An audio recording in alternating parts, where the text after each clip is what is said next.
7h20 sur Europe 1. Place à l'édito éco, Dimitri Pavlenko. Bonjour Olivier Babot. Bonjour Dimitri, bonjour Anissa, bonjour à tous. Olivier. Alors vous souhaitez revenir ce matin, Olivier, sur l'allocution d'Emmanuel Macron au sommet de la communauté politique européenne à Budapest jeudi dernier. Le président a exhorté les Européens à cesser d'être herbivores dans un monde de carnivores. Oui Dimitri, sans doute en réaction à l'élection de Donald Trump qui nous secoue un peu, notre président a réclamé un changement de paradigme européen faisant écho au désormais fameux rapport rendu par Mario Draghi en octobre qui alertait sur notre décrochage. C'est vrai que le contraste devient de plus en plus humiliant. D'un côté, les États-Unis d'Amérique, au PIB par tête supérieur de 80% à la France, où l'élection de Donald Trump, c'est aussi la victoire d'Elon Musk, qui arrive avec ses implants Neuralink, ses voitures autonomes, ses robots humanoïdes, ses fusées qui se posent comme dans un film de science-fiction. De l'autre, une Europe dont la seule dernière innovation d'ampleur semble être les bouchons attachés aux bouteilles. Oui, il est plus qu'urgent que l'Europe devienne carnivore, ou au moins omnivore, cessant d'être un placide plantigrade broutant dans les champs en attendant de se faire dévorer.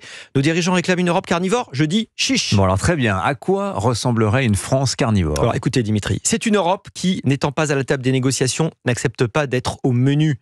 C'est une Europe qui révise sa politique de concurrence fondée sur la protection exclusive du consommateur afin de laisser enfin émerger ces géants européens qui nous manquent tant. C'est une Europe qui se souvient que le libre-échange, c'est comme l'amour, ça n'est vraiment bon que lorsque c'est réciproque, sinon ça peut être très douloureux. On ne peut pas imposer à ces entreprises des normes que les entreprises importatrices étrangères ne respectent pas, comme le cas des noisettes. C'est une Europe, pour paraphraser Molière, qui ne vit pas pour réglementer, mais réglemente pour vivre, mettant la bureaucratie au service du citoyen, non le citoyen au service de la bureaucratie. C'est une Europe qui ne se laisse plus dicter des objectifs masochistes fixés par une poignée d'idéologues sans la moindre étude d'impact et qui se désole quelques mois plus tard des milliers d'emplois menacés dans son industrie. C'est une Europe qui ne met pas en commun ses mauvais choix comme la sortie allemande du nucléaire qui renchérit et pollue notre énergie, mais c'est répliquer les bons comme Airbus. C'est une Europe qui parvient enfin à mobiliser son épargne pour flécher les capitaux vers les investissements productifs plutôt que vers les titres de dette publique. Épargne malheureusement perdue en France du fait de l'absence de système de retraite par capitalisation.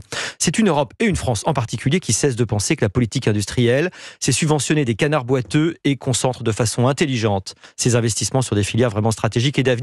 En ce jour de commémoration d'une grande victoire française, en fait peut-être la dernière en date, c'est le bon moment de se souvenir que les armes ne sont pas la seule façon dont les pays peuvent être conquis, peuvent être soumis et de réagir enfin. Voilà, tout un programme signature Europe 1 en ce 11 novembre. Olivier Babot, bonjour, merci Olivier.